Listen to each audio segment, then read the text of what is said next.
என்னடா தோசை சுட்டு காட்ட போகிறேன்னு சொல்லி யோசிக்கலாம் நீங்கள். உண்மையிலேயே இந்த காணொலி அதுக்கானதில்லை. தயவுசெய்து காணொலியை முழுசாக பாருங்கள். முழுசாக பார்த்துட்டு உங்களுடைய அபிப்பிராயத்தை கமெண்ட் பாக்ஸில் ஷேர் பண்ணிக்கொள்ளுங்கள். இந்த காணொலி பிடிச்சிருந்துச்சின்னு சொன்னால், என்னோடய காணொலி உங்களுக்கு பயனுள்ளதாக இருந்துச்சுன்னு சொன்னால், தயவுசெய்து என்னோடய சேனலுக்கு ஆதரவளிங்க, சப்ஸ்கிரைப் பண்ணுங்கள். வாங்க காணொலிக்கு போவோம். என்னென்னு கேட்டால், எங்களுடைய காலத்தில் நாங்கள் பெரியோர்கள் பெற்றோர்கள் எதை சொன்னாலும் நாங்கள் அதை ஏற்று அதன் வழி நடந்தவங்க. ஆனால் இப்போ உள்ள பிள்ளைகள் கட்டாயம் நாங்கள் எந்த ஒரு விஷயத்தை முன்னெடுத்து வச்சாலும் அதற்கான காரணத்தை, அதன் விளைவுகள், அதன் பலன்கள் இது தான் சொல்லிவிட்டு நாங்கள் கட்டாயம் அவங்களுக்கு தெளிவுபடுத்தியே ஆகணும். அப்படி ஒரு காலகட்டத்தில் இருக்கிற போது நாங்கள் பிள்ளைகளுக்கு எந்த ஒரு விஷயத்தை கடத்துறேன்னு சொன்னாலும் சில உதாரணங்களை பேசிக்காக இருக்கிற சில உதாரணங்களை நாங்கள் எடுத்து முன் வச்சு நாங்கள் கொண்டுட்டு போனோம்னு சொன்னால் கட்டாயம் அவர்களும் தெளிவடைவார்கள். அப்படி நடந்த ஒரு சம்பவம் தான் இது.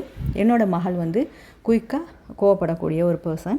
அவள் தொட்டாச்சுருங்கி மாதிரி அடிக்கடி கோவப்படுவாள். அப்போ அவளோட கோவத்தை கட்டுப்பாட்டில் கொண்டுட்டு வர்றதுக்கு நான் புத்தக வாசிப்பை கூட பழக்கப்படுத்தணும்னு சொல்லி ஒரு முயற்சியில் இறங்கியிருக்கேன். அப்படியே ஒரு முயற்சி தான் இது. தோசைக்கல் மூலமாக நான் எடுத்த ஒரு முயற்சி. இது கொஞ்சம் எனக்கு சக்ஸஸ் ஆகிருக்குன்னு சொல்லி நான் நம்புகிறேன். அதை தான் அந்த அனுபவத்தை உங்களோட ஷேர் பண்ணிக்கொள்கிறேன். அதில் உண்மையிலே எனக்கு பெரும் மகிழ்ச்சி. என்னென்னு கேட்டால், தோசை சுட்டுக்கிட்டு இருக்க நேரம் நான் கேட்டேன் என்னோடய மகள்கிட்ட, தோசை கல்லுக்கும் தோசை சுட்டுக்கிட்டு இருக்க நான்ஸ்டிக் பேனுக்கும் உள்ள வித்தியாசம் என்ன தெரியுமா?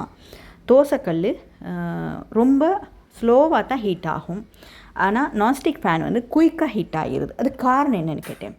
அப்போ அவள் சொன்னால், தோசைக்கல் கனதியானது, அதனால அது ரொம்ப ரொம்ப ரொம்ப ஸ்லோவாக தான் ஹீட் ஆகும். ஆனால் அந்த ஹீட் தணிக்கிறதும் ரொம்ப ஸ்லோவாக தான் இருக்கும்.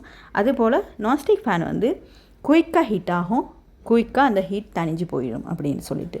அப்போ உண்மையிலேயே அதே மாதிரி தான் நான் அந்த உதாரணத்தை குயிக்காக எடுத்து அவருக்கு சொன்னேன். இது போல் தான் மனிதர்களும் ரொம்ப வீக்கான பர்சன் குயிக்காக கோவப்படுவாங்க.